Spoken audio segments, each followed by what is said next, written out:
నారాయణపేట జిల్లా మక్తల్లో మాజీ ఎమ్మెల్యే చిట్టం రామ్మోహన్ రెడ్డి సమావేశం నిర్వహించారు. బీఆర్ఎస్ మద్దతుదారులు విజయం సాధించడంలో చిట్టం రామ్మోహన్ రెడ్డి హర్షం వ్యక్తం చేశారు. ఇక పార్టీ సింబల్ లేకుండా 50% ఓట్లు తెచ్చుకుందన్నారు. ఇక బీఆర్ఎస్ సింబల్ వస్తే కాంగ్రెస్ పార్టీకి డిపాజిట్లు కూడా రావని చెప్పుకొచ్చారు. మంత్రి శ్రీహరి, సీఎం రేవంత్ నారాయణపేట మక్తల్కు చేసిందేమీ లేదని ఆయన దుయ్యపట్టారు.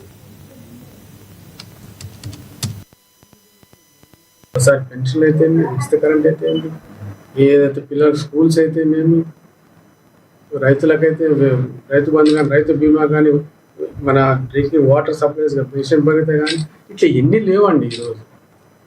ఈరోజు వీళ్ళు ఇస్తున్న ఇండ్లు కూడా అరకొర ఊరికి అవుతున్నాయి, 8 అవుతున్నాయి, 30 అవుతున్నాయి, 20 ఈ విధంగా కొన్ని గ్రామాల పండి ఇంద్రమ్మ ఇండ్లు ఇస్తూ ఉన్నాయి. దాంట్లో కూడా దగలుబాజీ పనిచేయాలి. దాంట్లో ఉన్న మండల లీడర్లు అంతా కూడా దోసుకు తినుకోవడం జరుగుతూ ఉంది. నేను మొన్న కొన్ని గ్రామ పంచాయతీ ఎలక్షన్ అక్కడ జరిగితే ప్రతి దగ్గర నాకు చెప్పడం కూడా జరుగుతూ ఉంది. సార్ ఈ విధంగా జరుగుతుంది, ఈ విధంగా చేస్తుంటే సరే కానీ ఇంకా ముందర కూడా ముసల పండుగ ఉంది, చూద్దాం, టెన్షన్ పడతారులే అని చెప్పడం కూడా జరిగింది వాస్తవం. ఎందుకంటే ప్రజలతోనే మనం మమేకమై ముందుకు జరుగుతూనే ఏదైనా మనకు ప్రజలు సహకరిస్తారు, మనతో ఉంటారు. కానీ ప్రజలతోనే దోసుక తింటాం, ప్రజలతోనే మేము వాళ్ళని పెండి చేస్తామంటే ప్రజల దగ్గర కూడా రాని చేస్తాం. ఇది కాంగ్రెస్ జవాబు చేస్తున్న నైజం. ఇది వాళ్ళకే ఇది గిట్టుబాటు అయిపోయింది. ఎందుకో కానీ మా బీఆర్ఎస్ పార్టీ మా కేసీఆర్ సార్ వచ్చినప్పుడు చూస్తున్నాం ఏదున్నా అభివృద్ధి కార్యక్రమాలు తెలంగాణని నంబర్ 1 స్థానం